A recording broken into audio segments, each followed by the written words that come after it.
Bonjour belle Luciole et bienvenue pour ce nouveau partage. Aujourd'hui on va parler des animaux, on va parler du soutien, on va parler de qui ils sont, évidemment là ici sur Terre en tant qu'animaux bien incarnés, mais aussi qu'est-ce qu'ils sont de façon plus générale et globale, de façon aussi plus cosmique, quelles sont ces dimensions invisibles qui les habitent. Et pourquoi je propose du coup mardi prochain, le 19 septembre, un soin collectif pour soutenir ces animaux qui, eux, nous soutiennent tout au long de leur vie. Je voudrais pour cela, en fait, partir de ce constat qui est que, en ce moment, en tous les cas, dans ce que moi il m'est offert de voir, il y a de plus en plus d'animaux qui commencent à montrer quelques difficultés. Il y a de plus en plus d'animaux qui s'en vont, qui quittent cette terre, donc qui décèdent. Il y a de plus en plus d'animaux qui se perdent. Il y a de plus en plus d'animaux qui sont malades, des maladies chroniques, des choses vraiment... la médecine vétérinaire n'a jamais été aussi demandée depuis jamais, j'ai l'impression. Je ne sais pas si vous, quand vous avez besoin de prendre un rendez-vous chez votre vétérinaire, si vous aussi vous devez attendre une semaine avant de pouvoir avoir votre rendez-vous, comme c'est le cas maintenant chez les médecins traitants. Mais en tous les cas, il y a une recrudescence de besoins sur des maladies qui sont vraiment, parfois des pathologies, vraiment j'insiste sur ces pathologies chroniques qui sont pour moi des maladies nouvelles, en tout cas je veux dire qui sont quand même relativement récentes par rapport à la date de naissance de la médecine vétérinaire. Et en ce moment, en fait, s'il y a tous ces animaux qui sont comme en difficulté, et les difficultés ne sont pas obligatoirement des grosses difficultés, c'est pas forcément des maladies graves ou ce genre de choses, ça peut être des petites choses à répétition, ça peut être des boiteries à répétition, ça peut être juste, il est asthmatique, bon, c'est pas des trucs super graves, on n'est pas sur des gros cancers, des choses comme ça, mais on est quand même sur des recrudescence de symptômes, de plusieurs symptômes, des plus petits aux plus gros. Les animaux ici sont en train de nous montrer qu'ils sont vraiment en train de nous accompagner dans cette évolution. On est rendu ici, nous, dans cette phase qu'on vit actuellement, on est rendu dans cette phase d'évolution, là où on est tous en train de migrer, comme, je dirais presque forcés par les énergies ambiantes, de migrer de notre tête à notre cœur, de nous rééquilibrer, d'arrêter de vivre sur des peurs du passé, sur des conditionnements du passé. Enfin, ça, vous commencez à le savoir si vous écoutez ma chaîne depuis un moment ou si vous venez me voir en séance individuelle ou collective. Je vais pas vous replanter le décor de cette ambiance actuelle depuis quelques années. Donc, en fait, l'humain est en train de s'engouffrer dans une partie importante de cette évolution. Et du coup, il a vraiment besoin de soutien parce que comme souvent, je dirais bien à 80% de l'humanité actuelle, l'humain n'avait pas accès à pourquoi je suis comme ça, pourquoi je suis malade, comment ça se fait que, et puis du coup, on se repositionnait en tant que victime, tiens, moi j'ai pas de chance, hein, j'ai ça et j'ai ça et j'ai ça dans ma vie, tiens, moi j'ai pas de chance, j'ai ça, comme si vraiment on subissait, comme s'il y avait vraiment quelque chose. Et le mode victime a fait qu'on n'est pas allé voir plus loin. Il y a plein d'humains qui sont allés voir plus loin. Ces humains qu'on dit éveillés, ces humains qui regardent comment se nourrir autrement, comment cultiver autrement, comment éduquer autrement, comment se soigner autrement, enfin toutes ces choses-là. Il y a plein d'humains qui commencent à se réveiller, enfin depuis bien longtemps maintenant, mais aujourd'hui il y a encore une masse beaucoup plus importante d'humains qui sont encore comme, on dit endormis, j'aime pas ce terme-là parce que je trouve que c'est super péjoratif et ça fait genre moi je suis éveillée puis toi t'es encore endormi, mais plutôt des humains qui n'ont pas encore accès à toutes ces informations et qui pour certains d'entre eux, parfois ils peuvent avoir accès parce que quelqu'un va leur dire tiens il y a ci, tiens il y a ça, et si t'essayais ci, et si t'essayais ça, et ça marche pas parce qu'en fait ils sont tellement conditionnés là-dedans, et leur gardien intérieur, ceux qui gardent leurs blessures les plus profondes sont tellement musclés qu'ils les empêchent vraiment d'aller accéder à toutes ces parts souffrantes. Parce que accepter ça et ça de ce qu'on pourrait leur proposer pour se réveiller de ces conditionnements, ça voudrait dire accepter de se dire que pendant toutes ces années, toute cette souffrance, elle était conditionnée par tout ça et qu'on aurait pu se réveiller avant. Alors moi, je pars du principe que si quelqu'un se réveille, même quand il a 80 ans, il se réveille jamais trop tard. Avant, c'était pas possible et il y a toujours un sens à tout ça. Il y a toujours, quand on va voir plus loin, il y a toujours quelque chose de formidable qui se joue. Si j'ai été comme en mode endormi là pendant 80 ans et que je me réveille à 80 ans et que je me dis mais nom de Dieu, si j'avais su plus tôt, bah déjà ça sert pas à grand chose de se dire si j'avais su plus tôt. Parce que déjà on n'aurait pas pu savoir plus tôt. Et puis parce que tout ça a vraiment un sens. Moi je peux pas dire quel sens pour chacun parce que c'est vraiment quelque chose de différent qui est inhérent à chaque individu ici. Mais tout ça a un sens. Donc aujourd'hui, de plus en plus, les humains sont dans, comment dirais-je, je dirais dans l'entonnoir. C'est-à-dire qu'on est sur un passage qui se rétrécit, où tous ceux qui se sont déjà éveillés il y a un moment, et tous ceux qui ont commencé à rééquilibrer leur vie, autant au niveau, comme je le disais, que ça peut être de l'alimentation, que ça peut être de leur état d'esprit, d'arrêter de suivre toutes ces informations qui véhiculent des énergies basses, toutes ces choses-là, que ça peut être aussi au niveau de l'éducation, de se former, que ça peut être au niveau des relations humaines, comment mieux communiquer, que ce soit au niveau de prendre soin de sa psyché, de ses énergies, de son émotion. Oui, voilà, je pense comme si, parce que quand j'étais petite, il s'est passé ça pour moi et qu'aujourd'hui, je suis en train de faire un copier-coller, sauf que les choses ont changé et je peux aussi changer ma façon de voir les choses, aller libérer ces souffrances du passé, toutes ces choses-là. Donc là, on est vraiment comme tous poussés. Avant, la porte était tellement grande, on n'était pas dans cette partie étroite de l'entonnoir que les énergies qui nous poussaient, donc quand je parle des énergies, c'est vraiment les énergies actuelles qu'il y a sur Terre, donc celles qui nous viennent du ciel, les énergies cosmiques, et celles qui nous viennent de la Terre, nous poussaient, mais nous poussaient, on va dire qu'on pouvait encore éviter la porte, hein, l'entonnoir n'était pas encore rétréci, on pouvait encore éviter la porte, et puis de toute façon, quand tout ça, ça nous poussait, la porte était suffisamment large pour qu'on y rentre tous là en même temps, entre guillemets.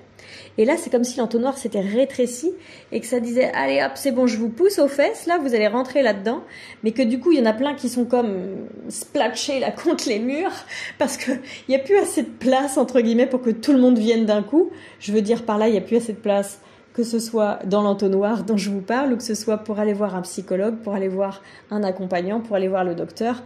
C'est comme si maintenant, c'était « Waouh, mais en fait, je suis malade à outrance parce que j'ai trop attendu. » pour écouter ce que mon corps me murmurait et que maintenant il hurle. Et du coup, quand je veux aller chez le docteur, il faut que j'attende 1 mois. Puis après, quand je veux faire une radio, il faut que j'attende 6 mois. Puis quand je veux faire ci, il faut que j'attende 1 an. Et puis quand je veux aller faire tel ou tel truc, passer des tests psychologiques, ceci, cela, mes enfants, il faut attendre 6 mois. C'est comme s'il y avait un genre de sentiment d'urgence qui était en train de se mettre en place. Et du coup, tout ce qu'on n'a pas pu écouter de notre corps, là je vais parler essentiellement et du corps et des conditionnements psychologiques. Tout l'énergétique vient s'engouffrer là-dedans, évidemment, puisque tout est en lien, mais tout ce qu'on n'entendait pas de notre corps, par exemple, si je suis malade, et qu'au lieu d'aller écouter ce que mon corps me dit en décodant, qu'est-ce qu'il y a pour moi derrière ça? Le décodage biologique, c'est déjà énorme, c'est formidable, mais ça peut être aussi ce décodage individuel, parce que le décodage biologique, surtout quand on le fait tout seul avec un bouquin, ça nous aide pas forcément à ouvrir les abcès qui sont là et à les vider. Ça nous fait « Ah oui, tiens, c'est pas mal. Ah oui, tiens, ça, c'est pas mal aussi. » Donc, on a des choses dans la conscience, dans la tête, mais c'est pas dans la tête qu'on guérit. Donc, allez vous faire accompagner sur ce que votre corps a besoin de vous dire. Si vous ne l'avez pas fait et que vous avez été voir le médecin et que le médecin il vous a donné des médicaments et que ces médicaments ne sont pas là pour vous guérir, mais sont là comme pour cacher les douleurs, cacher les imperfections, toutes ces choses-là. Et ça va crier de plus en plus. Et nos animaux, c'est quoi leur place ici? Nos animaux, ils sont là pour nous soutenir. Nos animaux, ils vont prendre certaines charges. Donc là, on est plus dans l'aspect énergétique. Mais malgré eux, c'est pas parce qu'ils sont dans ce grand amour, comme on dit, ils ont cet amour inconditionnel tellement fort qu'ils prennent ces charges à notre place. Non. Nos animaux vont prendre ces charges parce qu'ils sont des éponges, parce que les animaux sont des êtres vivants ultra sensibles, dont une des particularités est de pouvoir se gorger des énergies ambiantes et d'aller éventuellement, pour ceux qui ont accès à l'extérieur et à la réponse à tous leurs besoins, aller les décharger après. C'est pas leur rôle ici sur Terre, c'est une de leurs caractéristiques.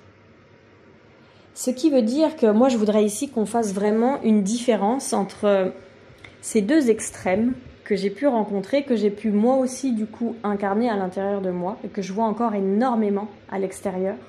Les gens qui sont vraiment très terre à terre, très pragmatiques au sujet des animaux, je veux dire. Et puis c'est souvent, d'ailleurs sur les autres sujets aussi, de leur santé et toutes ces choses-là, quand on leur parle de soins énergétiques, de spiritualité en général, ils sont pas très... ils sont plutôt, on va dire, imperméables à ce genre de choses. Ils vont pas voir que leurs animaux commencent à... Ils vont pas voir que leurs animaux se font l'éponge de leurs émotions, se font l'éponge de leur stress, se font l'éponge de leur barrage énergétique. Et quand on va leur parler de ça, ils vont dire « Bah non, mon animal, c'est mon animal, il est trop mignon, il est trop beau, je l'adore, c'est une petite boule de poil, il mange ça, il fait caca ici, il se promène là, ouah, c'est génial, c'est mon animal. » Et ça, c'est dans le meilleur des cas, parce qu'il y en a plein d'autres qui se disent « C'est mon animal, c'est mon doudou, j'ai besoin d'un animal, il est enfermé chez moi, comme ça le soir quand je rentre du travail, je peux lui faire des câlins. » Mais le reste du temps, il est enfermé toute la journée dans mon appartement et il peut même pas sortir, mettre ses petits coussinets à la terre. Donc ça, c'est pour ceux qui sont vraiment dans un extrême là du spectre. À l'autre côté, il y a ceux qui se sont éveillés puis je sais pas, d'un coup ils ont connecté à autre chose. Je sais pas, ils ont fait un soin énergétique pour leurs animaux ou de la kinésiologie aussi pour leurs animaux. Toutes ces choses qui nous permettent aujourd'hui d'accompagner nos animaux avec des choses en plus et parallèles de la médecine vétérinaire.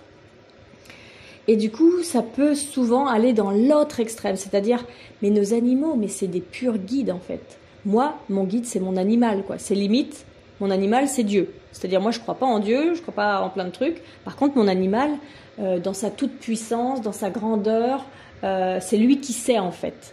Donc, quand je vais faire une communication animale, mon animal, il va me dire ça, c'est parole d'évangile.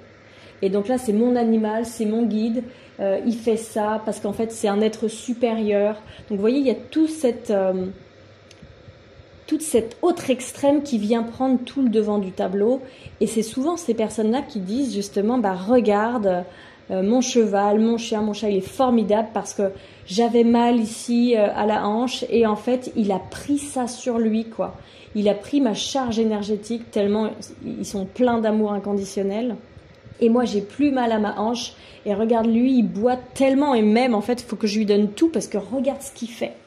Et à ce moment-là, au lieu d'aller s'occuper de cette charge qui est la leur, ils vont aller tout faire pour leurs animaux. Parce qu'ils sont tellement reconnaissants, mais aussi tellement parfois ignorants de tout ce qui se passe, en fait, énergétiquement, de comment ça fonctionne, tout simplement. C'est déjà tellement bien d'être arrivé ici, d'avoir pu ouvrir sa conscience à autre chose, mais on est dans un autre extrême qui n'est pas équilibré. Et du coup, ça va être mon chat, mon chien, mon machin. Je lui fais aller voir l'ostéo, je lui fais aller voir le reiki, je lui fais aller voir le kinésio, je lui fais aller voir... Mais moi, par contre, que dalle. Moi, tout pour ma bestiole, mais pour moi, que dalle. Alors, avec un peu de chance, les professionnels qu'ils vont choisir pour emmener leurs animaux se faire rééquilibrer énergétiquement sont bien informés, sont formés au fait que justement les animaux sont non seulement le reflet de leur gardien, mais sont aussi des éponges. C'est-à-dire que la plupart du temps, en ce moment, tous les animaux que je reçois sont des animaux qui ne viennent pas me parler de quelque chose qui leur est inhérent. Ça n'est pas leur problème. Le cheval qui fait de l'emphysème, le chien qui boite, qu'est-ce qu'il y a d'autre, je ne sais plus, ne me parlent pas ici d'un décodage qu'ils ont, eux, besoin de faire pour savoir pourquoi leur emphysème est là, pourquoi leur boiterie est là. Ils me parlent de leur gardien. C'est une charge de leur gardien. Parce qu'on est tous tellement en train de s'engouffrer, comme je vous le disais tout à l'heure, dans cet entonnoir, que ceux qui n'auront pas pu faire ce travail sur eux de libération des charges passées en amont vont être comme submergés de charges, donc avec des fatigues, avec des difficultés émotionnelles, avec des maladies qui remontent alors qu'elles avaient disparu, avec des nouveaux symptômes. Et du coup, nos animaux, ils pédalent à nos côtés et ils se disent « Waouh, je prends ça, je prends ça, je prends ça ». Parce qu'ils veulent soutenir, mais c'est pas que... Encore une fois, ici, mon langage n'est pas juste. Je parle comme ça parce que à l'intérieur de moi, je sais ce que ça veut dire, mais c'est pas juste parce que là, je sais que vous allez pouvoir l'interpréter d'une façon qui n'est pas la bonne. C'est pas qu'ils veulent nous soutenir. L'animal en lui-même, en tout cas dans sa version incarnée, pas dans sa sagesse, l'animal, lui, il ne veut rien. L'animal, lui, il prend. Parce que c'est une de ses caractéristiques. Je pense notamment aux chats. Les chats sont des experts pour venir se poser à des endroits dans votre maison ou sur vous, à des moments où vous avez des charges énergétiques lourdes, pour venir comme s'en imprégner et après aller dehors les décharger. Mais combien aujourd'hui, combien de chats ne peuvent pas sortir dehors? Parce que vous habitez dans un appartement, que vous n'avez pas accès au jardin. Et quand je dis dehors, c'est pas sur le balcon. Dehors, c'est en lien avec la terre. Combien de chats sont aussi enfermés parce qu'ils sont porteurs de FIV, de FEV, de ceci, de cela, et que du coup on dit bah il faut pas qu'ils sortent parce que s'ils se bagarrent avec d'autres chats, ils vont transmettre la maladie. Ouais, mais en attendant, eux, ils sont coincés à l'intérieur des maisons. Ils prennent la charge des personnes qui vivent dans cette maison et ils n'ont pas accès à l'extérieur pour les décharger. Et ils ont déjà un système immunitaire bancal avec cette maladie-là, avec laquelle ils sont arrivés. Ce qui fait que dès qu'ils vont charger énergétiquement des énergies usées, stagnantes et presque parfois même pourries, parce qu'elles sont là depuis longtemps de leur gardien, et bien leur système immunitaire, il va pédaler dans la semoule lui aussi. Et ils vont aller chez le vétérinaire et on va être encore que à vouloir agir sur l'extérieur. Mais là, c'est de l'intérieur. Il faut aller voir qu'est-ce qui se passe à l'intérieur d'eux. Les aider, décoder ce qui est là pour eux. Donc, comme je le fais moi aussi en traduction de sagesse animale, qu'est-ce qui est là présent pour eux, mais qu'est-ce qu'ils viennent nous dire aussi de leur gardien. Ce qu'ils viennent nous dire en ce moment de leur gardien, les animaux, c'est que, en fait, s'ils fonctionnent comme ça, c'est pas parce que c'est l'animal dans toute sa splendeur, mon Dieu, non seulement il est beau, mignon, doux, fidèle dans sa dimension terrestre, mais en plus dans toute sa grandeur de sagesse animale. Mon Dieu, il vient prendre nos charges pour nous soulager. Il vient pas prendre vos charges. Il vient vous montrer ce qui vous habite pour que vous puissiez vous en occuper. Ici, nos animaux, le message qu'ils viennent nous passer, c'est « reprenons notre responsabilité ». Donc nos animaux, dans toute leur splendeur de sagesse animale, ne viennent pas nous soulager. Ça, c'est pas vrai. Moi, ce que les animaux, en tout cas, m'ont transmis, ça n'est pas ça. Ce que les animaux m'ont transmis, c'est que s'ils font ça, c'est parce qu'il y a aussi quelque chose ici en mode copier-coller chez eux et chez vous, qu'ils viennent vous refléter. Il y a certaines personnes qui vont dire « Waouh, c'est génial, il prend toutes mes charges, il est vraiment formidable, les animaux, c'est sensationnel. » Et il y en a d'autres qui vont dire « Ah mais non, mais moi je veux pas en fait qu'ils prennent ma charge. Merci de me la montrer parce que en fait moi je vais m'en occuper. Je vais vraiment m'en occuper. » Et pourtant les animaux continuent encore à prendre les charges. Et au bout d'un moment, voilà ce que j'entends venant de leur sagesse. C'est que ce fonctionnement même est le reflet que leur gardien doit voir. Ce besoin d'utilité, ce besoin d'aider, ce besoin de sauver qui est vital. C'est ça qu'ils viennent nous montrer, nos animaux, en ce moment. Combien d'entre vous ici qui écoutez cette vidéo fonctionne de cette façon-là? Est-ce que vous êtes dans l'accompagnement? Est-ce que vous êtes dans l'aide? Est-ce que vous êtes bénévole? Est-ce que vous êtes soignant? Est-ce que vous êtes auprès des animaux blessés, abandonnés, rejetés? Est-ce que vous êtes vétérinaire? Est-ce que vous travaillez en refuge? Il y a toutes les options possibles ici, hein. Tous les ostéos, tous les énergéticiens, que ce soit en rapport direct avec les animaux ou pas du tout, hein, dans la vie en général. Est-ce que vous aimez prendre sur vous toutes les responsabilités pour les autres parce qu'il faut les sauver en fait? Et ça, je vais vous demander d'y réfléchir parce que quand c'est pas du tout en train d'affleurer pour être libéré, c'est parfois bien enraciné. Parfois on se dit mais non, je fais pas ça. Puis 3 ans après on se dit ah tiens merde, j'avais dit là il y a 3 ans que c'était pas moi. Puis en fait waouh, c'est juste énorme. Donc si c'est pas le temps aujourd'hui pour vous de le voir, vous allez pas le voir. Mais le fait de mettre ça dans votre tête et de vous observer un peu dans les heures, dans les jours, dans les semaines qui vont suivre, vous allez peut-être vous dire tiens donc, ah oui finalement c'est peut-être là. Est-ce que vous avez besoin d'être utile pour vous sentir vivant, pour qu'on vous voie? Est-ce que vous avez besoin de la reconnaissance de l'autre, genre waouh, tu m'as bien aidé, waouh, tu m'as bien servi, waouh, c'est super ce que tu as fait, j'aurais pas pu le faire sans toi, ou waouh, j'adore quand tu fais ça? Est-ce que vous êtes là-dedans? En général, il y a ces 3 mots ensemble. Il y a être utile, il y a la reconnaissance et forcément ce que ça cache, c'est le manque. Et ça, ce sont les bébés qui me l'ont fait découvrir. Je ne l'ai pas lu dans un bouquin, bien que je suis sûre qu'il y a plein de bouquins qui en parlent. Moi, à chaque fois que je vous parle de mes expériences. Je peux avoir lu des choses qui confirment mes expériences dans des bouquins ou les avoir entendues parler par d'autres ou quoi que ce soit. Mais à chaque fois, je vous parle de ce que j'ai vécu, de l'expérience qui m'est personnelle et professionnelle. Je ne vous fais pas de coups fourrés en vous faisant un copier-coller d'un truc que quelqu'un d'autre a mis en conscience et puis moi je saute là-dessus, je surfe la vague pour vous dire j'ai découvert ça. Et je suis pas en train de dire ici que c'est moi qui l'ai découvert non plus, je vous dis juste comment c'est venu jusqu'à moi. Moi à la base, quand je me suis... mon outil de traduction de sagesse intérieure, il vient d'une base qui est la parole au bébé. Évidemment, elle a été remaniée depuis bien longtemps, parce que je me suis formée en parole au bébé il y a 8 ans.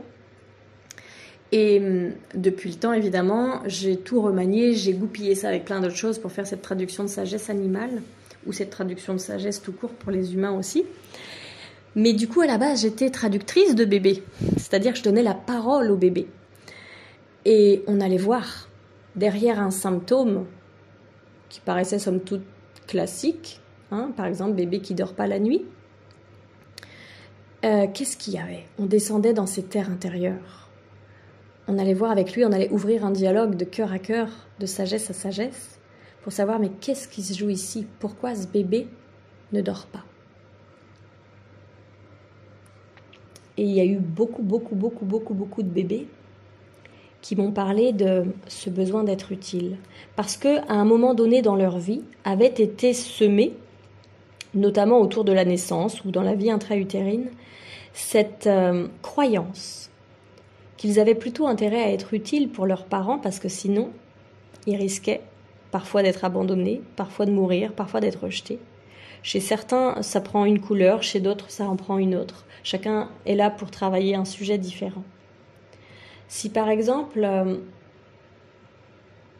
je vais prendre un exemple premier qui me vient en tête, tous ces bébés que j'ai pu accompagner qui étaient des bébés accompagnés par un jumeau intra-utérin dans l'utérus de leur maman, mais dont les parents n'étaient pas au courant.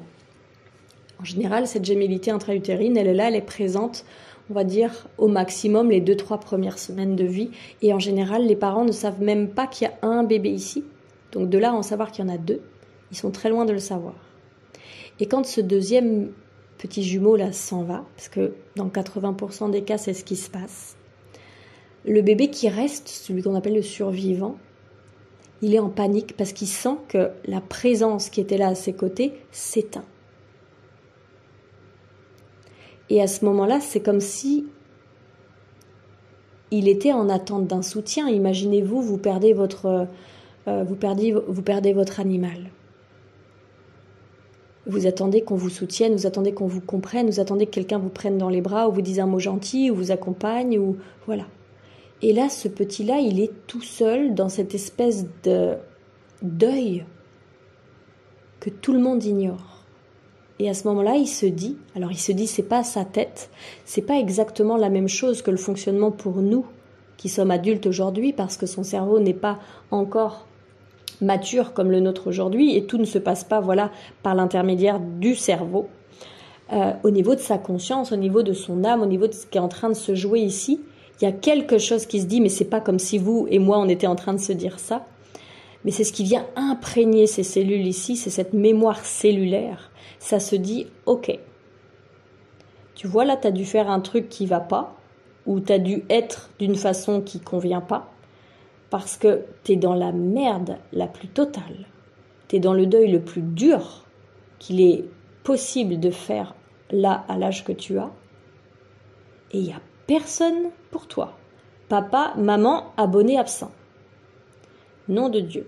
Et ici, ça sonne, ça ressent, ça imprègne dans toutes ces cellules le rejet, l'abandon.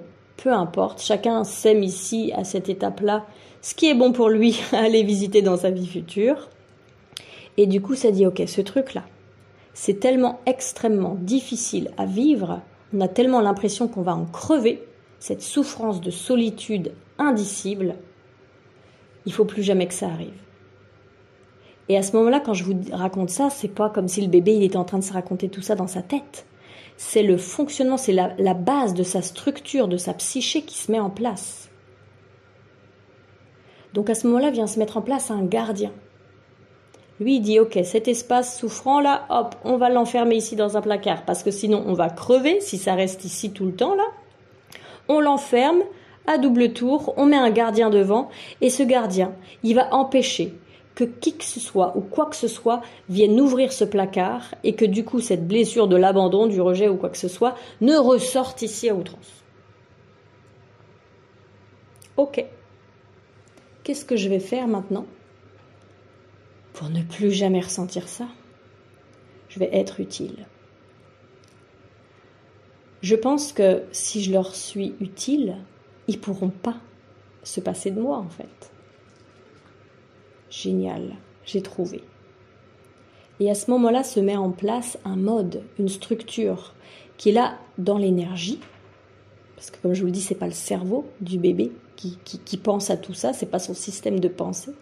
Se met quelque chose en place au niveau énergétique, en lien très serré avec sa structure psychologique qui est en train de se construire et tous les autres pans de sa vie. Tout ça vient ensemble, physique, énergétique, émotionnel, spirituel, tout ce qu'on veut. Bam, bam, bam. Et voilà, comment je deviens utile à outrance. Comment les bébés sont venus me parler de ça? Tout simplement parce que certains bébés, quand ils veulent être utiles pour être sûrs de ne pas être abandonnés, ils vont s'occuper de quelque chose en particulier. Ils vont se dire, j'ouvre mes antennes, là je sens qu'est-ce qu'il y a, tiens par exemple chez maman.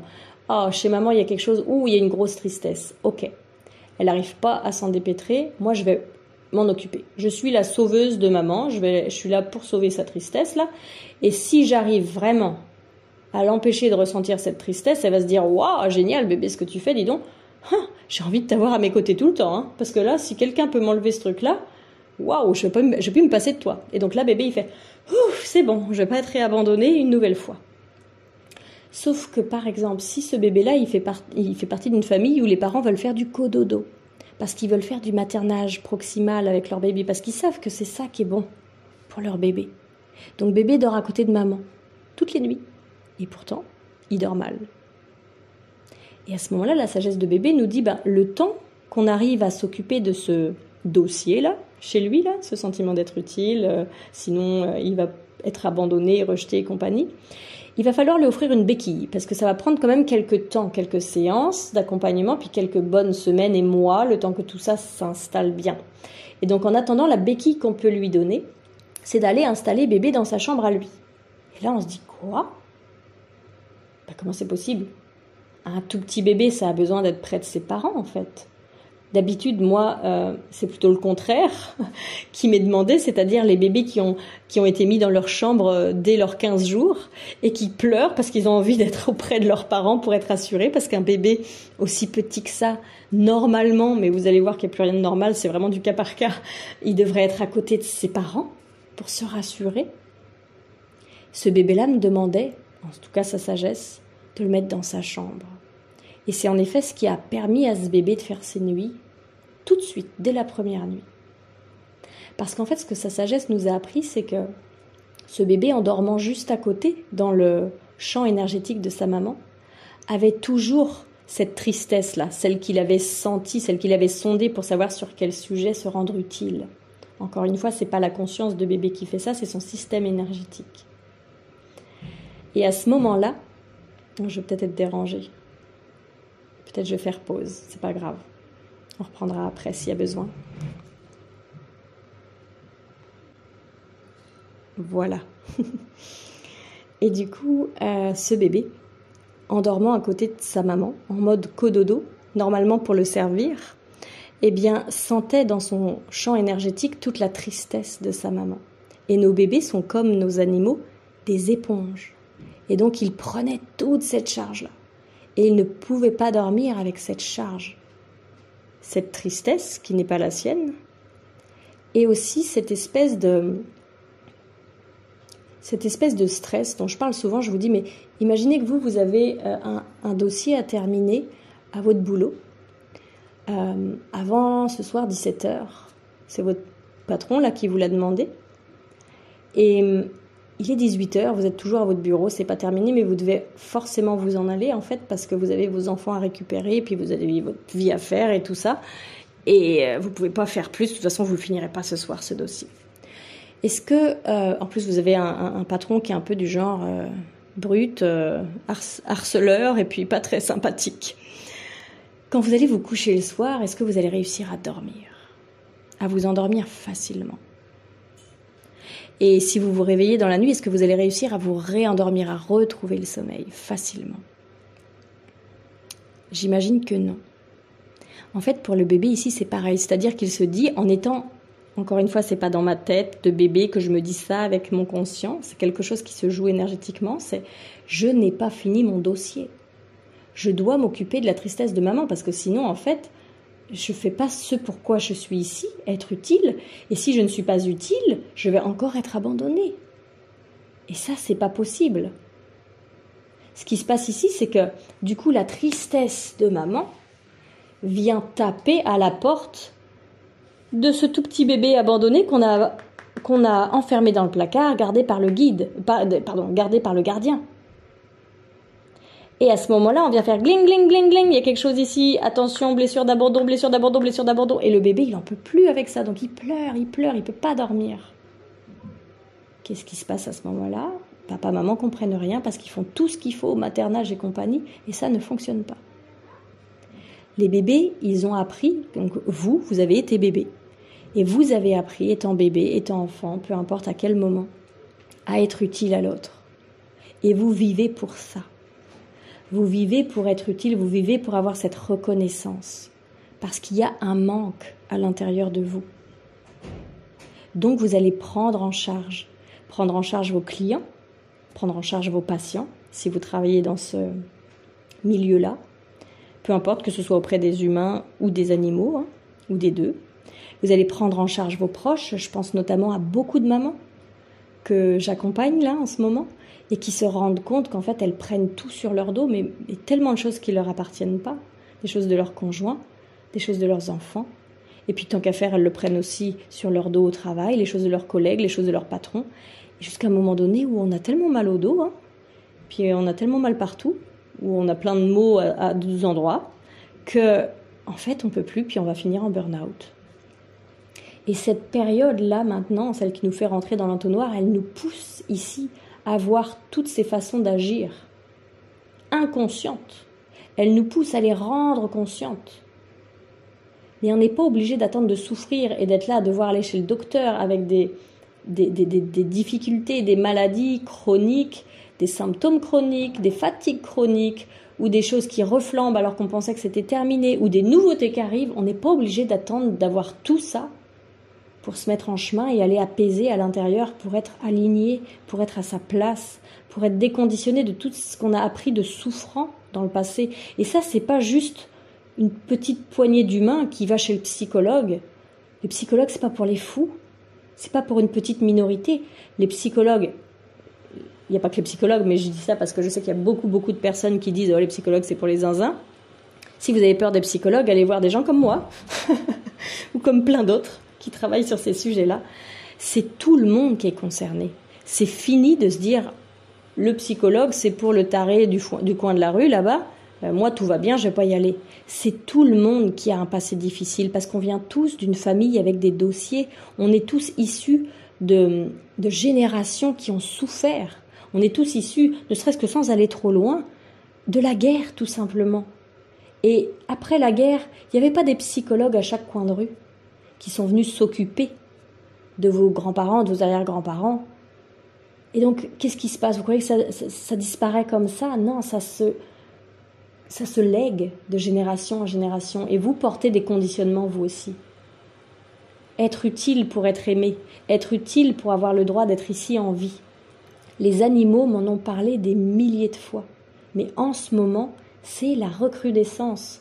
C'est-à-dire que ça devient débordant, ça fait déborder leur système d'adaptation. Ils ne peuvent pas gérer tout ça. Toutes ces toxines, qu'elles soient émotionnelles, énergétiques ou physiques, ils ne peuvent pas les gérer. Il faut les soutenir, que ce soit dans la matière, en s'occupant vraiment de leur corps physique, mais que ce soit aussi avec leur émotionnel et surtout le vôtre. Leur psychologique, si on peut dire ça, mais aussi surtout le vôtre. Vous savez, c'est vraiment cette grosse transition, c'est cette mutation de l'humanité. Jusqu'à présent, on était 90% à être à notre travail, à y aller dès 8h le matin, à revenir qu'à 18h le soir, à faire 1 heure de bouchon et le matin et le soir parce que tout le monde fait la même chose au même moment. Et puis c'est pareil pour partir en week-end, et puis c'est pareil pour partir en vacances, des bouchons, tout le monde au même endroit, il y a trop de monde, il fait trop chaud, les vacances sont pas reposantes, et ainsi de suite. Mais pourquoi? Pourquoi est-ce qu'on accepte ça? Parce qu'à l'intérieur de nous, tout au fond de nous, on a ces croyances-là, qu'il faut être utile, qu'il faut travailler, qu'il faut trimer pour avoir le droit d'être ici en vie, d'avoir un petit peu de reconnaissance. Et on se contente des miettes, parce que les miettes, c'est toujours mieux que la miette qu'on a eue quand on était bébé.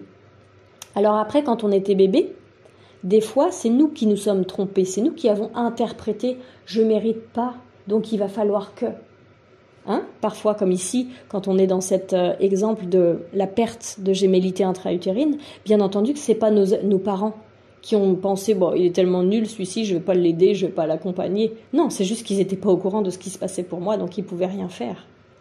Mais il y a plein d'autres personnes pour qui c'était vraiment ça la réalité. C'était un papa, c'était une maman qui n'aime qu'au compte-gouttes et qui n'aime que s'il y a des bonnes notes, qui n'aime que si on fait telles études, qui n'aime que si ceci, qui n'aime que si cela, qui n'aime que si l'enfant est malade, qui n'aime que si il ne dérange pas, qui n'aime que s'il fait le ménage dans la maison ou qui s'occupe des frères et sœurs. Donc c'était une réalité pour certains d'entre nous aussi. J'ai intérêt d'être utile, parce que sinon j'ai rien.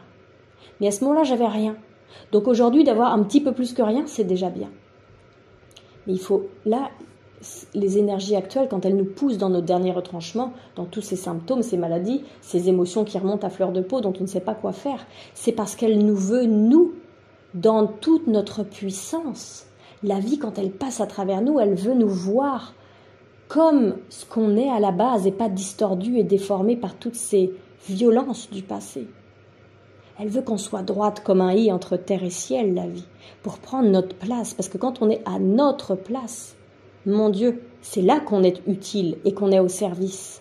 Mais au service avec un S. C'est pas si je suis au service, j'aurai peut-être quelques gouttes d'amour. Non, c'est je me donne tout cet amour dont j'ai cruellement manqué.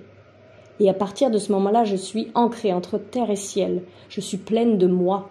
Et ici, je suis à ma place. Et ici, je suis au service.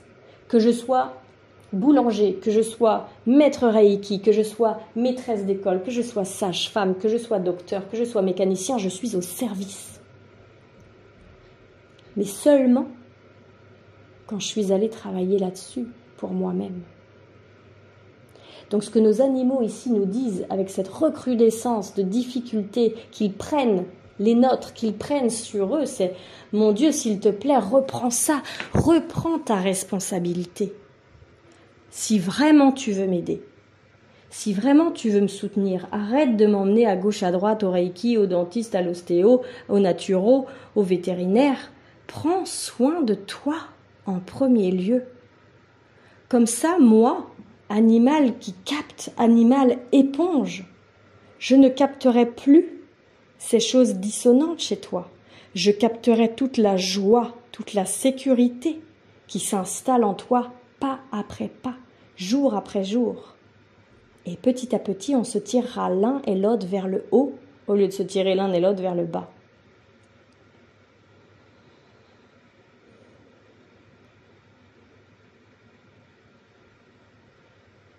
Ça, c'est les messages qui arrivent en ce moment. Ça fait des dizaines d'années que c'est le cas déjà, qu'on peut mettre ça en lumière, ces animaux qui nous accompagnent, mais sans encore savoir exactement comment ça fonctionnait.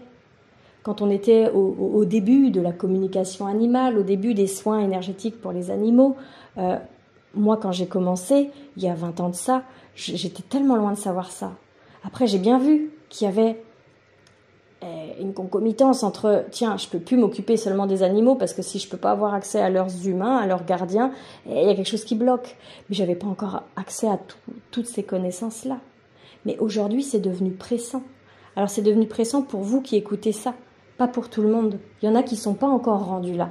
On marche tous par vagues et on n'est pas tous dans la même vague. Mais si vous écoutez ça, si ça vous interpelle un petit peu, beaucoup passionnément, c'est que peut-être vous êtes rendus là, vous. Et que peut-être maintenant vous pouvez faire quelque chose. Vous occupez de vous, vous responsabilisez.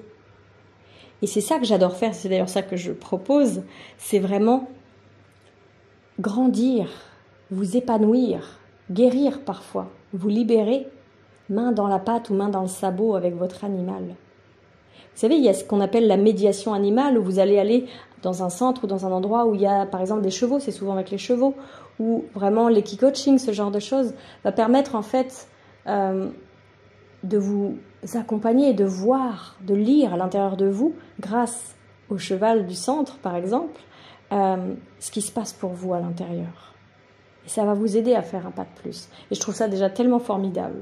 Moi, ce que je voudrais faire ici, ce que je fais déjà, mais ce que je vais vraiment faire de plus en plus, c'est vraiment là que je recentre mon attention professionnelle au maximum, c'est de faire cette espèce de médiation animale, mais avec votre animal. C'est comme si vous veniez en thérapie avec votre animal. C'est-à-dire qu'il y a quelqu'un qui sait vous écouter en profondeur dans votre sagesse intérieure, qui sait avoir l'œil aguerri de qu'est-ce qui est là chez vous souffrant, en lien avec la souffrance qui est là chez votre animal, pour tantôt aller s'occuper de votre souffrance et des origines qui sont chez vous, ou de la souffrance et des origines qui sont chez votre animal, et de guérir ensemble, comme un beau lemniscate, là, un beau signe de l'infini entre vos deux cœurs, et que l'un va guérir, et depuis cet espace de guérison va porter l'autre qui va guérir lui aussi. Et quand je dis guérir, ici il ne s'agit pas de maladie. Il peut s'agir de maladie sur votre corps physique, mais ça peut être aussi de guérir d'une phobie, ça peut être aussi de guérir d'une limite, que j'arrive pas à être celle que je voudrais être, que je n'arrive pas à porter ce projet que je veux porter. C'est ça, c'est de la guérison profonde. Et la guérison, elle n'est pas exclusive au monde de la médecine. Si vous êtes intéressé pour ça, je vous invite à vous renseigner sur mes services. Je pense que ça pourrait vous intéresser. Maintenant, après tout ça, ce que moi je vous propose, c'est ce soin collectif pour nos animaux, mardi 19. Et j'en ferai régulièrement comme ça. Donc même si vous écoutez ce partage-là et que le mardi 19 septembre 2003 est dépassé, je ferai régulièrement des soins collectifs pour nos animaux. Donc vous pouvez toujours vous inscrire à un prochain soin, même si celui-ci est passé. Moi, ce que je vous propose ici, c'est qu'on apporte à notre tour notre soutien au monde animal qui vraiment fait énormément pour nous. Et ici, il n'y a pas besoin de se fustiger, de se culpabiliser, de se dire « Oh merde, si j'avais su, mon Dieu, je lui fais tout porter sur son dos. Oh mon Dieu, c'est de ma faute s'il est malade. Il n'y a pas de place pour ça. Il n'y a pas de place. Hein, c'est de ma faute et tout ça, c'est une autre partie de vous à aller visiter. Mais là, ce qu'on peut leur offrir ici, c'est un soutien pour eux qui nous soutiennent dans l'énergie, mais aussi dans leur présence, tout simplement, par leur amour, en effet, inconditionnel, par leur attachement, par leur douceur, par leur tendresse, par tout ce qu'ils nous offrent au quotidien, c'est les soutenir. Et moi, quand je fais un soin énergétique, il y a plusieurs choses. La première, c'est que s'il y a besoin d'enlever certaines choses, comme de balayer, alors oui, on va le faire. C'est-à-dire que si c'est le moment pour votre animal et pour vous, si vous n'avez rien d'autre à savoir de ces choses-là qui sont en attente et qui peuvent être balayées, alors on va balayer. Alors on va comme ouvrir la porte, faire le grand ménage et dire « Hop, tout ça, il n'y en a plus besoin, c'est bon. On vibre un peu plus haut, on se débarrasse de ce qui se vibre bas. » Ça, c'est la première des choses. Mais la deuxième des choses, c'est surtout une spécificité, moi, de mes soins, c'est que moi, je fais bouger les cordes énergétiques. Je ne fais pas les choses à votre place, ça n'aurait pas de sens. Ça voudrait dire que moi aussi, je suis la sauveuse qui veut tous vous sauver, tous vous emmener, parce que moi aussi, il faut que je sois utile pour être aimée, pour avoir droit d'être ici. Je ne peux pas vous accompagner sur ce sujet si je ne l'ai pas déjà accompagné chez moi. Moi, j'ai plus besoin de cette utilité ou de cette reconnaissance pour être en vie, pour profiter de ma vie, pour me sentir aimée de moi en premier lieu, puis de toutes les personnes qui croiseront ma route et qui m'aimeront. Mais du coup, ce que je fais ici, c'est que je ne vous prends pas en charge, je ne fais pas la sauveuse, je viens faire bouger les lignes énergétiques pour que se présente à vous exactement ce qui doit se présenter. Que votre animal puisse vous montrer et que vous puissiez voir à travers lui ou à travers tous les autres miroirs qui vont arriver jusqu'à vous, les choses qui vont comme vous popper, des prises de conscience, des sensations de « Waouh, en fait, je fonctionnais comme ça, mais je ne peux plus fonctionner comme ça, il faut que je mette ça à la place pour bouger de l'intérieur. » Et pour arrêter de se dire oh, « Bah mince, il faut que j'aille voir Sabrina, elle va me faire un soin énergétique, elle va m'enlever tout ça là. » Non, Sabrina, elle vient faire bouger les cordes pour que vous puissiez voir, comprendre comment ça fonctionne, observer et réaiguiller, toujours depuis votre cœur. Si ça vous intéresse, je vous invite à vous inscrire. Le lien sera dans la barre de titre de la vidéo. Et à vous inscrire assez rapidement si possible, puisque nous sommes dimanche et que le soin a lieu dans 2 jours, mardi. Et que si je veux vraiment, moi, l'organiser pour savoir combien on va être et tout ça, il faut que je puisse quand même prévoir un petit peu et m'organiser. Donc si vous pouvez vous inscrire, soit dès maintenant, ce sera encore mieux, ou soit avant lundi soir, ce serait super chouette. Et ce soin, ce sera donc un soin enregistré. Donc moi, quand je fais des soins énergétiques, pour le moment, je les fais en différé. C'est-à-dire que je l'enregistre, c'est un soin en général entre 1 heure et 2 heures, ça dépend de ce qu'on a besoin, du public qui est là. Et ça peut être tout, tellement de choses à la fois que je ne peux pas vous dire ça va ressembler à ci ou à ça. Et à ce moment-là, chacun d'entre vous qui se sera inscrit pour son animal se verra recevoir un lien de téléchargement dans sa boîte mail sur lequel il faudra cliquer assez rapidement parce que vous avez que 7 jours pour pouvoir le télécharger. Et à ce moment-là, vous pourrez l'écouter. Et il y aura certainement des choses pour votre animal, il y aura certainement des choses pour vous. Peut-être qu'il n'y aura rien du tout à faire et peut-être qu'il y aura plein de choses à faire. Et ça, je ne peux pas le savoir à l'avance parce que c'est vraiment du cas par cas. Ce sera pour vous qui êtes inscrits. Au fur et à mesure que chaque personne vient s'inscrire, elle vient ajouter quelque chose dans le pot commun de ce soin qui va le rendre tellement particulier et tellement personnalisé.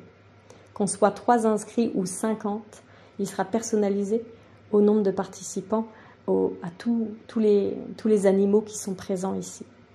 J'attire votre attention sur une dernière chose, je sais que le partage est un peu long, mais un soin énergétique collectif, souvent on se dit oh, c'est moins bien, parce que collectif c'est moins personnel que ce qu'on peut faire en individuel.